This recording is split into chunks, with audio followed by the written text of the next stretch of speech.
It's a very decadent dish. What's really nice about this is that it's also very, very delicate. You're going to go break it? Yeah. The moment of truth.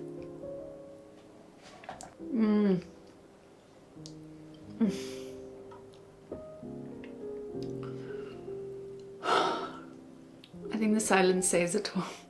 You make this for someone, they will know that you love them.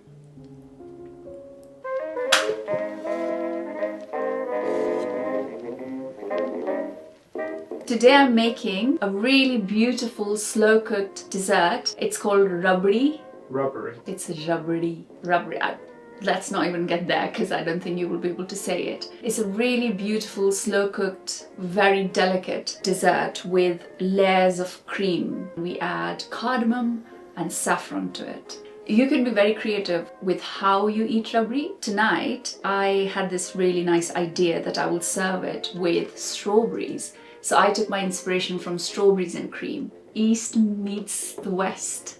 Anything that is slow cooked is going to be spectacular. Time is the best gift you can give to anyone. When you put so much time behind creating a dish, that's like the highest form of love you can show to someone. So I'm going to put 1 liter of whole milk. Use really good quality organic milk. So the milk is in the pot and I have increased the heat to high because we just want 1 boil on high heat and then we will lower it down, and then the rest of the cooking process happens on low heat.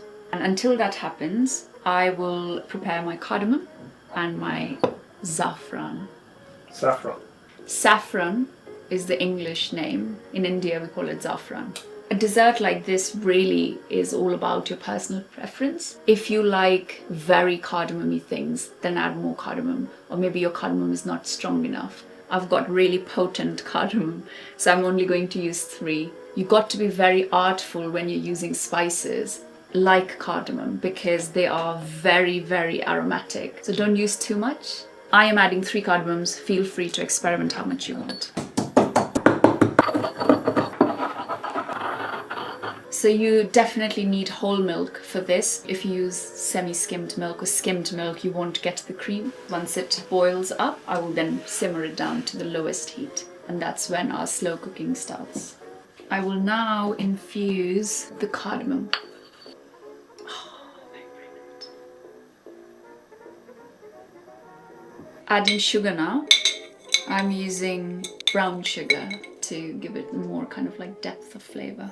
In recipes you'll find a lot of sugar being added, but I don't like my rabri shockingly sweet. Going for a bliss point. Do you know what a bliss point is? I do. It should be at that level where you want more. If something is too sweet, you'll get saturated. If something is too spicy, you won't be able to eat after a little bit. But it's the right amount of sweetness or spiciness or sourness. It's that optimal level of flavor that hits the bliss point. And when it hits the bliss point, there's no like sequence that you should put your things in. You know, I'm just gradually adding. So, you know, I added cardamom so it gets longer in the pot to infuse, and added sugar. And now I'm going to add saffron. We need a very, very faint hint of saffron. So I will only add a little pinch. What we're going after this very delicate dish is that not one flavor should supersede another. They should all be in harmony. One really important tool for you to have for this is a silicone spatula. As much as I love everything vintage and antique, this is one thing that I feel like in modern kitchen technology that's really important. What I'm doing here is, as the cream gets collected on the rim of the pot, I scrape it off and I incorporate it back into the milk and just keep stirring it. I will leave it now to simmer away and get started on the spun sugar. I've never made it before, so it's going to be interesting. Spun sugar is basically making caramel, and then we'll quickly work to make these beautiful spun sugar patterns. Let's see. All big talk. We'll see if I can do it. First I'll add water.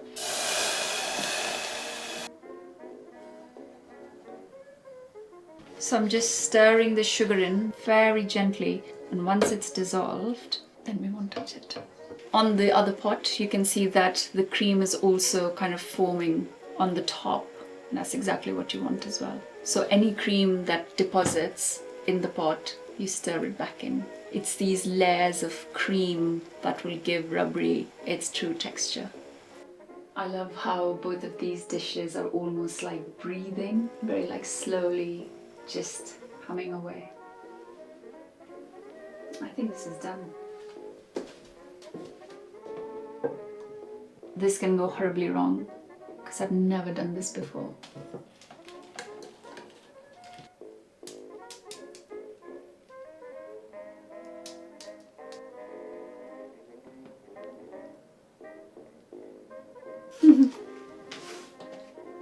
This is fun. Created a few. Look at this.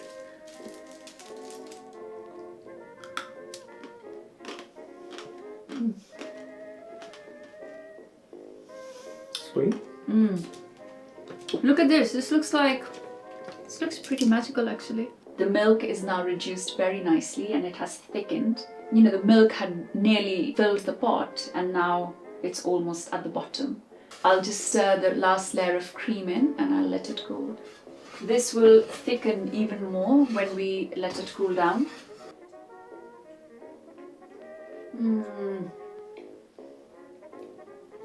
Wow, bliss point sweetness and so delicate.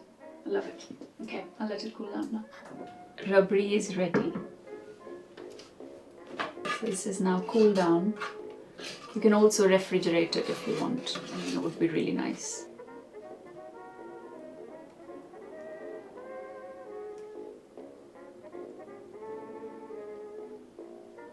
It's like you can't waste any. It's precious gold stuff. Can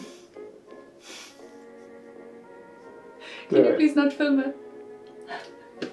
We've got our beautiful bowls of Rabri ready, and I'm going to garnish it with some pistachios. Again, this is like your canvas. You can experiment with whatever embellishments you want.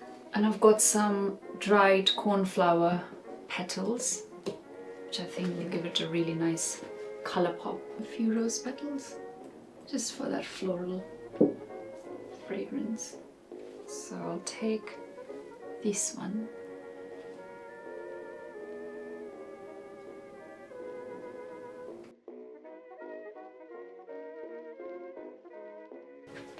Let's give it a try. I can't believe I've made this. It looks so beautiful. It's a very decadent dish, but what's really nice about this is that it's also very, very delicate. And a lot of time and a lot of labor has gone into it. And I've just served it with strawberries on the side.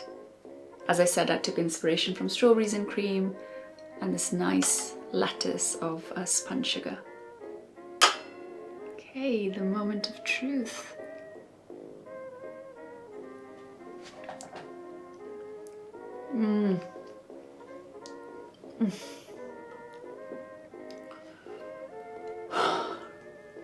I think the silence says it all.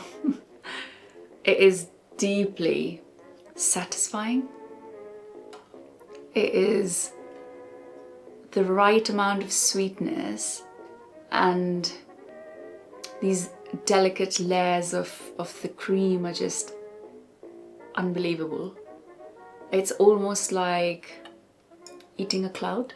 And then you take a strawberry and you give it a nice dip like that.